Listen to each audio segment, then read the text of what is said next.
എഴത്തൂർ മുംബൈയിലാണെങ്കിൽ ബാലചന്ദ്രൻ, അലീന രഹസ്യമൊക്കെ വൈജയന്തി തിരിച്ചറിഞ്ഞിരിക്കുകയാണ്. അതിൻ്റെ ഒരു ദേഷ്യവും കാര്യങ്ങളും ഒക്കെ നമ്മുടെ വൈജയന്തിക്കുണ്ട് ഗംഗേട്ടനോടും മനുവിനോടും എല്ലാവരോടുമായിട്ട്. അപ്പോഴാണെങ്കിൽ നമ്മുടെ മനു ആണെങ്കിൽ വൈജയുടെ അടുത്ത് ദേഷ്യപ്പെടുന്നതൊക്കെ കാണാനായിട്ട് സാധിക്കുന്നുണ്ട്. അങ്ങനെയിരിക്കെ ശിവൻ കടന്നു വരുന്നുണ്ട്. ശിവനോട് നമ്മുടെ ഗംഗേട്ടനാണെങ്കിൽ ബാലചന്ദ്രൻ്റെ ഇപ്പോഴത്തെ പോക്കിനെക്കുറിച്ചും രീതികളെക്കുറിച്ചും പറയുന്നൊരു കാഴ്ച കാണാനായിട്ട് സാധിക്കും. ഇതേ സമയമാണെങ്കിൽ ഗംഗേട്ട, ഈ ബാലചന്ദ്രൻ ഇത് എന്ത് കൽപ്പിച്ച, ഇയാളിത് എന്ത് ഭാവിച്ച, ഇയാൾ എന്ത് ചെയ്യാനാ പോകുന്നേ എന്ന് ചോദിക്കുന്നത് കാണാൻ കഴിയും. അപ്പോഴാണെങ്കിൽ നമ്മുടെ ഗംഗേട്ടൻ പറയുന്നുണ്ട്, അതിനെക്കുറിച്ചൊന്നും എനിക്കറിയില്ല. ഇങ്ങനെ പോയി കഴിഞ്ഞാൽ വൈജയന്തി വലിയൊരു ദുരന്തത്തിലേക്കാണ് പോകാനായിട്ട് പോകുന്നത്. അവളുടെ ജീവിതം തീർച്ചയായിട്ടും നശിച്ചു പോകും. നശിച്ചു പോകുക മാത്രമല്ല, അതിന് പിന്നീടൊരു ഉയർച്ചയും ഉണ്ടാകില്ല.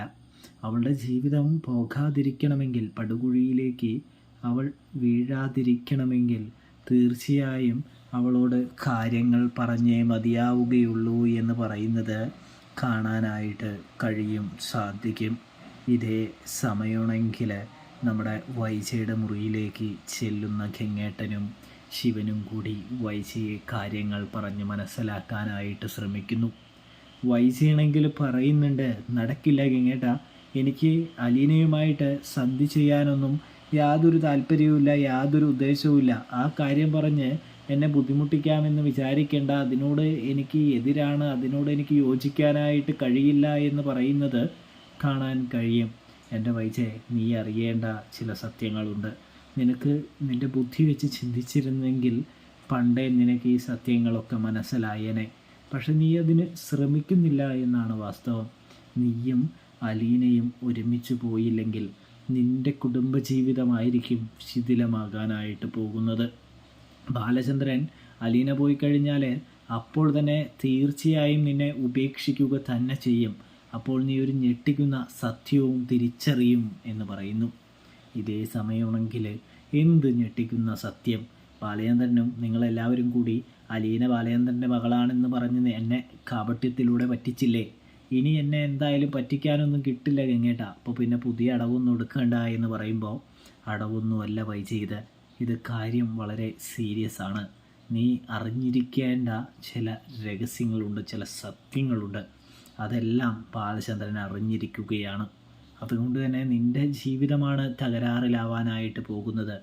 അതുകൊണ്ട് നീ മര്യാദയ്ക്ക് മുന്നോട്ട് പോവുകയാണെങ്കിൽ നിനക്കും നിൻ്റെ ജീവിതത്തിനും വലിയ പ്രശ്നങ്ങളൊന്നുമില്ലാതെ കടന്നു പോകാനായിട്ട് കഴിയും. ഇല്ലെങ്കിൽ നീ തോൽവിയുടെ, പരാജയത്തിൻ്റെ പടുകുഴിയിലേക്ക് വീഴുമെന്ന് ഗംഗേട്ടൻ പറയുന്നുണ്ട്. എന്തുകൊണ്ടാണ് ഗംഗേട്ട നിങ്ങൾ ഇങ്ങനെ പറയുന്നത് എന്ന് വൈജ ചോദിക്കുമ്പോൾ, വൈജെ, അത് നിനക്ക് മനസ്സിലാകും, അത് വഴിയെ തന്നെ മനസ്സിലാകും. എന്തായാലും ഒരു കാര്യം ഞാൻ പറയാം, അലീനയും നീയും തമ്മിൽ ഒരു ബന്ധമുണ്ട് എന്ന് പറയുന്നു.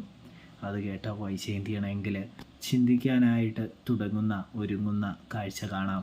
ഞാനും ആ വേലക്കാരിയും തമ്മിൽ എന്താണ് ബന്ധം എന്ന് ചിന്തിക്കുന്നുണ്ട് എന്നും കാണാനായിട്ട് സാധിക്കും കേട്ടോ. ഇനി വൈജയന്തി ആ ഉത്തരത്തിലേക്ക് എത്തുമെന്നൊക്കെ കണ്ട് തന്നെ കാണണം. അപ്പോൾ റിവ്യൂ ഇഷ്ടപ്പെട്ടാൽ ചാനൽ മറക്കാതെ ഒന്ന് സബ്സ്ക്രൈബ് ചെയ്യണേ കൂട്ടുകാരെ.